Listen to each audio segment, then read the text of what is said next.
সুন্নতর reference হাদিসের ব্যাখ্যাত লেখরা হযরতে খাজা হাসান বসরি রাহমাতুল্লাহ আলাইহি নাম কইলে চিন পাইতে না ফিরাকি বুধভাওনি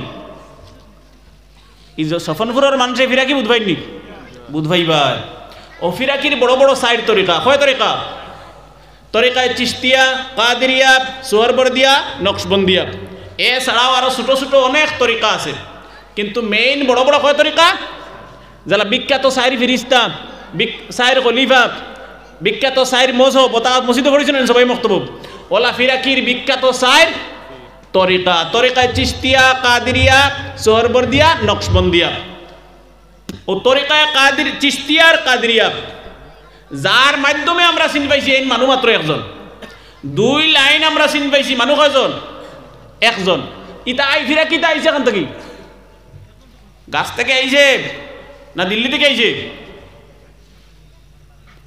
আল্লাহর কাছ থেকে আইছে সুন্দর মাত আমার এই ছাত্র ভাইও কইছেন আল্লাহ পাকের কাছ থেকে আইছে মাত সুন্দর ও কোন লাইনে কোন সড়াবায় কোন নালাবায় আইছে ওখান বুঝিলে সংক্ষেপে কিতা লাগে কইয়ারে কেন আমি পরে বুঝাইনি তরিকায়ে চিশতিয়া আখিরি জামানার পয়গম্বর মেইন কারেন্টর ফ্যাক্টরি হইল কে নবীজি সাল্লাল্লাহু আলাইহি ওয়াসাল্লাম ফিরাকির মেইন ফ্যাক্টরি কে মুহাম্মদুর রাসূলুল্লাহ সাল্লাল্লাহু আলাইহি ওয়াসাল্লাম ওখানে হলো গ্যাং বুঝছেন বিশ্ব নবীজির হাত মোবারক থেকে তরিকায়ে চিশতিয়া হযরতে আলী কাররামাল্লাহু ওয়াজহাহুর হাত মোবারক এসেছে মাতমুদ ভাই নবীজির হাত মোবারক থেকে তরিকায়ে চিশতিয়া কোনটা বলে খাজা মুঈনুদ্দিন চিশতিয়া আজমিরি আল গজালি রাহমাতুল্লাহ আলাইহি তরিকায়ে চিশতিয়ার বড় একজন ওলি সুবহানাল্লাহ মুঈনুদ্দিন চিশতি নাম উঠলেনি হ্যাঁ আজমিরি শরীফ আছে না ও তাইন তরিকায়ে চিশতিয়ার এক বড় ওলি ইগু আইছে কিলাও লাইনটা নবীজির হাত মোবারক থেকে হযরতে আলী কাররামাল্লাহু ওয়াজহাহুর বরকতি হাত মোবারকে আর হযরতে আলী কাররামাল্লাহু ওয়াজহাহুর বরকতি হাত মোবারক থেকে তরিকায়ে চিশতিয়া এসেছে হযরতে খাজা হাসান বসরির হাত মোবারকে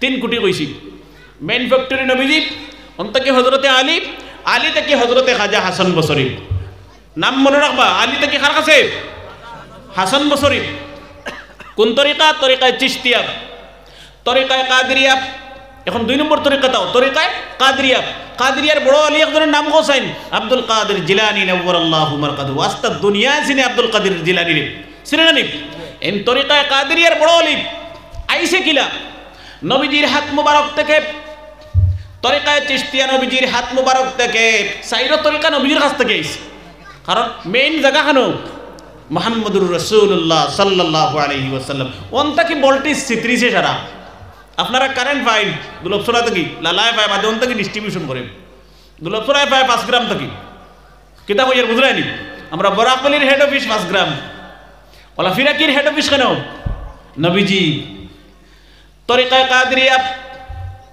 নবীজির হাত মোবারক থেকে হযরতে আবু বকর সিদ্দিক রাদিয়াল্লাহু তাআলা আনহুর হাত মোবারকে চিশতিয়া কইছিলাম আলী আর কাদেরিয়া কিতা কইছি আবু বকর হযরতে আবু বকর সিদ্দিক রাদিয়াল্লাহু তাআলা আনহুর বরকতি হাত মোবারকে এসেছে নবীজির হাত মোবারক থেকে আর আবু বকরের সিদ্দিক রাদিয়াল্লাহু তাআলা আনহুর হাত মোবারক থেকে হযরতে খাজা হাসান বসরির হাত মোবারকে এসেছে হও তো সমান কিলা সমান তরিকায়ে চিশতিয়া নবীজির কাছ থেকে আলী কাররামাল্লাহু ওয়াজহাহু বাদে গেছে খাজা হাসান বসরি আর কাদেরিয়া নবীজির হাত মোবারক থেকে আবু বকর সিদ্দিক বাদে ফিরিয়া গেছে খাজা হাসান বসরি মানে 2 বাই থেকে 2 লাইনে 1 কোটি জমা খাইছে এই কোটির নাম কিতা হযরতে খাজা হাসান বসরি বুঝা গেছে নি আমার মাত বুঝা গেছে নি হ্যাঁ আমি বুঝাইতেছি ইয়ার ই আল্লাহর বান্দা অত বড় ওলি কি লইলা এন সাহাবী না এন বিখ্যাত এক তাবেঈ সাহাবীর নিসর দরজা যারা এরা কিতা কয় তাবেঈ আর তাবেঈর নিসর দরজা যারা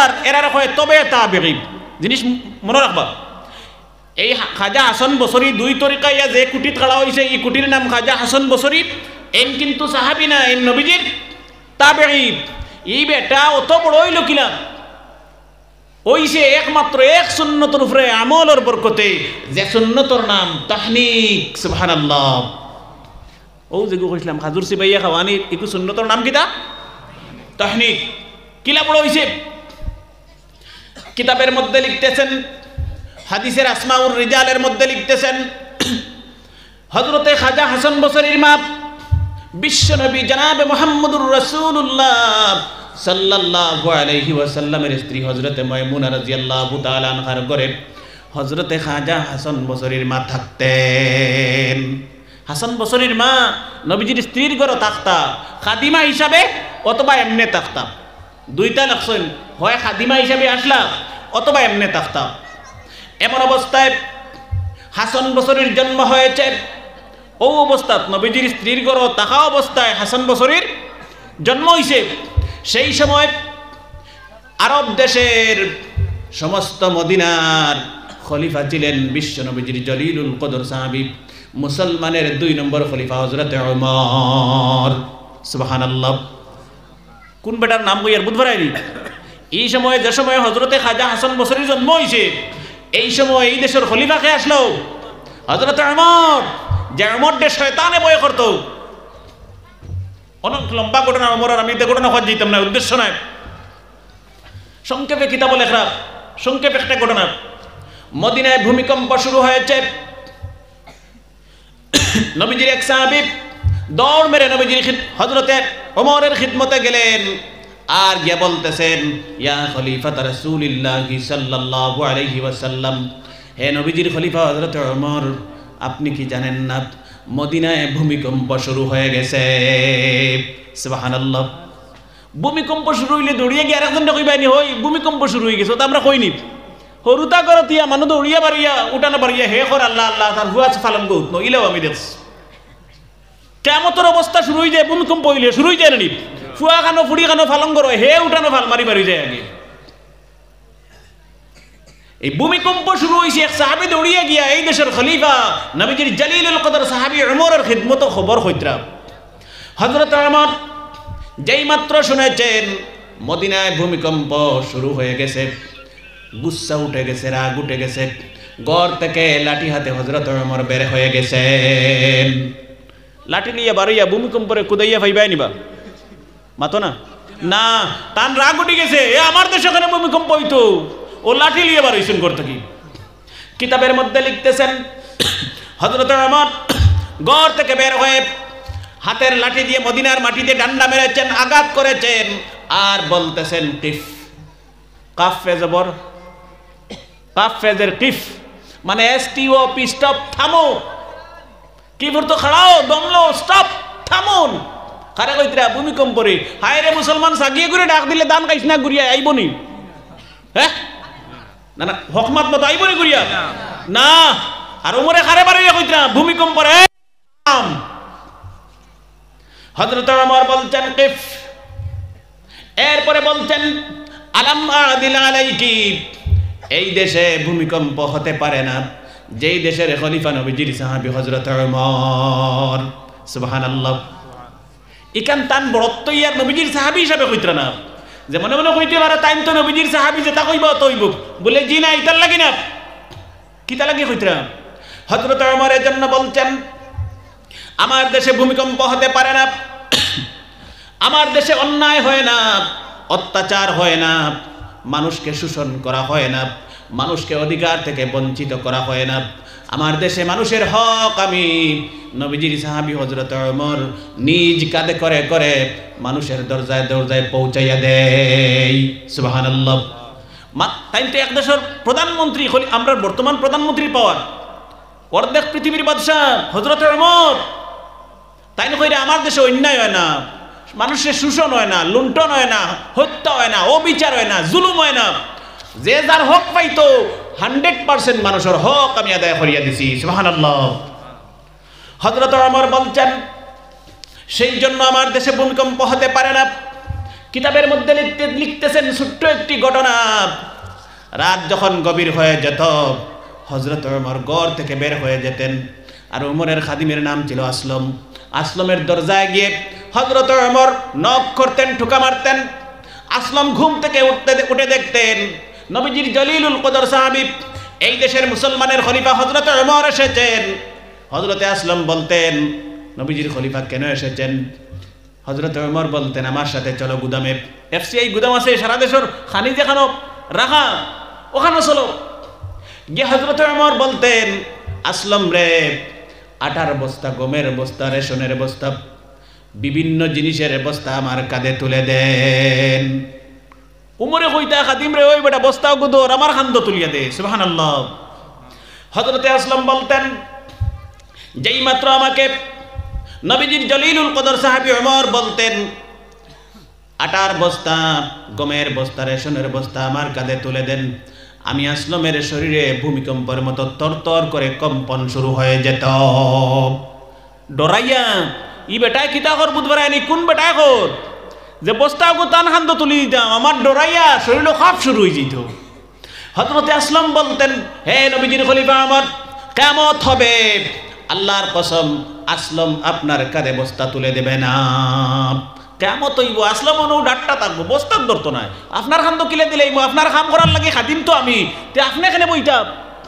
হযরত ওমর জর জর করে কান্না শুরু করে দিতেন আর কেঁদে কেঁদে বলতেন, আসলাম তুমি জানো না এই দেশের খলিফা আমি, কিয়ামতের দিন আল্লাহ পাক তোমাকে প্রশ্ন করবেন না। এই দেশের মানুষ যদি তার হক না পায়, মানুষ না খাইয়া রাত্রিবেলা ঘুমায়, কিয়ামতের দিন নবীজির সাহাবী ওমর হিসাবে আমাকে মাফ করবেন না। আমি যদি আমার দায়িত্ব যথাযথভাবে আদায় না করি, কিয়ামতের দিন আল্লাহ পাকের আদালতে আসামি হয়ে দাঁড়াবো। তোরা তো প্রশ্ন করতে নাই, প্রশ্ন করবো আমারে। সুতরাং হযরত ওমর কেঁদে কেঁদে বলতেন, আসলাম রে আমার ডিউটি আমাকে পালন করতে দে, আমার কাঁধে বস্তা তুলে দে। হযরতে আসলাম বলতেন, আমার সহ্য হতো না, আমি হযরতে ওমরের কাঁধে বস্তা তুলে দিতাম। রাত্রের অন্ধকারে হযরতে ওমর মানুষের ঘরের দরজায় দরজায় বস্তা পৌঁছাইয়া দিতেন। সুবহানাল্লাহ। এত বড় খলিফা হওয়ার পরে যুবক ভাইয়েরা, হযরতে ওমর বলছেন, আমি এই দেশের খলিফা, আমার দেশের ফুরাত নদীর পানির হাজারো মাইল নিচে যদি পানির একটি পোকা কিড়া মাকড় রাত্রিবেলা না খেয়ে ঘুমায়, কিয়ামতের দিন আল্লাহ পাক আমাকে প্রশ্ন করবেন। সুবহানাল্লাহ। চিন্তা করতেন, কতটুকু চিন্তা, আল্লাহর ভয় অন্তরে। সেই হযরত ওমর বলছেন, আমার দেশে ভূমিকম্প হতে পারে না, হে ভূমিকম্প আমি বলছি বন্ধ হয়ে যাও। যেই মাত্র হযরত ওমর বলেছেন, সঙ্গে সঙ্গে মদিনায় ভূমিকম্প বন্ধ হয়ে গেছে। শুধু বন্ধ হয় নাই, কিতাবের মধ্যে লিখতেছেন কিয়ামত পর্যন্ত হযরত ওমরের ধমকে ভূমিকম্প এত ভয় পেয়েছে, আল্লাহ পাক এমন কবুল করেছেন ওমরের কথা, কিয়ামত পর্যন্ত মদিনায় আর দ্বিতীয়বার ভূমিকম্প হবে না। সুবহানাল্লাহ। আমার এই কথা বলার মূল উদ্দেশ্য হলো, হযরতে খাজা হাসান বসরি যখন জন্মগ্রহণ করেছেন, এই দেশের খলিফা নবীজির সাহাবী হযরতে ওমর, হযরতে ওমর মুখ থেকে খেজুর চিবাইয়া দিয়েছেন, আর ওমরের মুখের চিবানেওয়ালা খেজুরের টুকরা দিয়ে হযরতে খাজা হাসান বসরির তহনিক করা হয়েছে। সুবহানাল্লাহ। এই সুন্নত এত বরকত, এই যে তহনিক সুন্নত যেটা কই আর অত বরকত। হাসান বসরি এমনি বড় হইছেন না, কোন বেটার মুখর চিবানেওয়ালা লবর সাথে লব মিলিয়া জীবনের সর্বপ্রথম খাদ্য অন্তর গেছে, চিন্তা করতে নি। জলিলুল কদর সাহাবী ওমর।